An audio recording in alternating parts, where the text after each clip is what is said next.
আমার খুবই দুঃখের সময়ের একটি ভালো সময় তোমাদের কাছে শেয়ার করছি। তোমরা মন দিয়ে শুনো আমার এই কাহিনীটা, একদম রিয়েল যেটা আমার সঙ্গে ঘটেছে।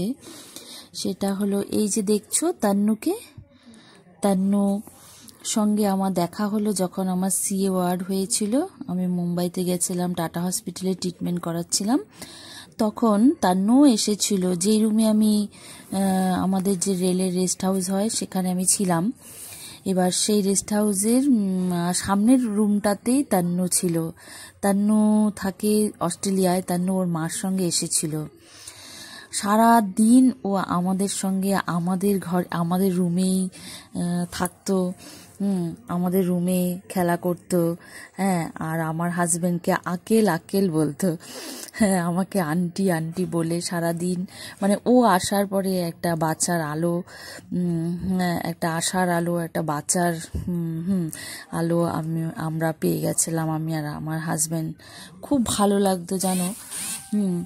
ওকে নিয়ে সারাক্ষণ আমরা মেতে থাকতাম। বাদবাকি সময় ডাক্তার কাছে যেতাম, এসে বাদবাকি সময়টা ওর সঙ্গে কাটিয়ে তুলতাম। আমার ছেলে তখন আমার বাড়িতে ছিল, ওখানে আমি আর আমার হাজবেন্ড ছিলাম। হ্যাঁ, কিন্তু তান্নুর মানে দাদুর সিওয়ার্ড হয়েছিল, তখন তান্নু এখানে এসেছিল ওর মার সঙ্গে। এবার তান্নু ওর মার সঙ্গে একদিন ফিরে চলে গেল। কিন্তু দুঃখের বিষয় এটা যে ওর কোনো ফোন নাম্বার নেই আমার কাছে।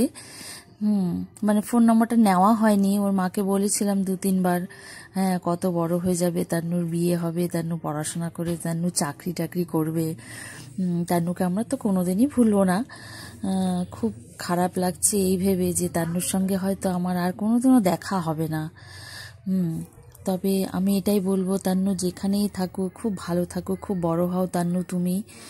আর এইটুকু স্মৃতি তোমার আমার কাছে থাকলো। এই যে ভিডিওগুলো আমি করে রেখেছিলাম, হ্যাঁ এইগুলোই আছে আমার কাছে তান্নুর স্মৃতি। জানি না ঠাকুর আবার ওর সাথে আমার দেখা করবে কিনা। তবে তান্নুর দাদুর জন্য যে এখানে এসেছিল, তান্নুর দাদু আর বেঁচে নেই। তাই ওরা চলে গেল। হ্যাঁ, আর মানে কি বলবো, তখন তো খুব আনন্দের সঙ্গে কাটতেছিল দিনগুলো। কিন্তু তান্নু চলে যাওয়ার পরে সারাদিন আমাদের মন ঠিক ছিল না, খাওয়া দাওয়া ঠিক করে করতে পারি নাই আমি আর ওর আঙ্কেল। ওকে কোনোদিনই আমরা ভুলবো না। আমি চেষ্টা করব তান্নুর সঙ্গে যোগাযোগ করার, কিন্তু কিভাবে করব আমি বুঝে উঠতে পারছি না। হ্যাঁ, এই দেখো তান্নু মানে এত ইয়ে করতো আমাদের সঙ্গে। ওর মা ডাকলে যাবে না, ওর মা ডাকলেই কাঁদতো। হ্যাঁ, ওর মা খেতে দিলে খেত না, আমাদের রুমে এসে খাবে। সারাক্ষণ আমাদের সঙ্গে খেলতো, সারাক্ষণ আমাদের সঙ্গে থাকতো। তাই তান্নুকে মানে ভোলার মতো না। তান্নুর মাসের দুজন ছিল বাচ্চা, এক গোলু আর একজন ছিল আয়োধ্যা। কিন্তু তান্নুর সঙ্গে বেশি আমাদের বন্ডিং হয়ে গেছিল। সবাই বলতো তান্নুকা আঙ্কেল, তান্নুকা আন্টি। হ্যাঁ, মানে ওই বিল্ডিংটার মধ্যে সবাই আমাদেরকে তাই বলতো, তান্নুর আঙ্কেল আর তান্নুর আন্টি।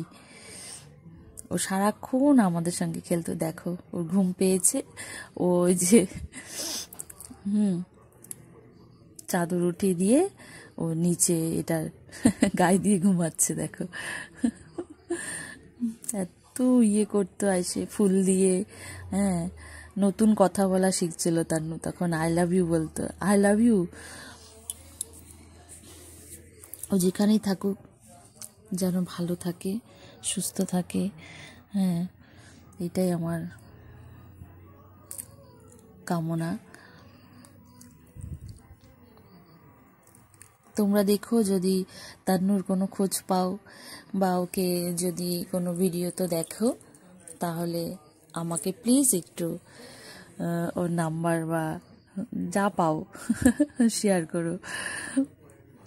ওকে আমরা কোনোদিনই ভুলবো না।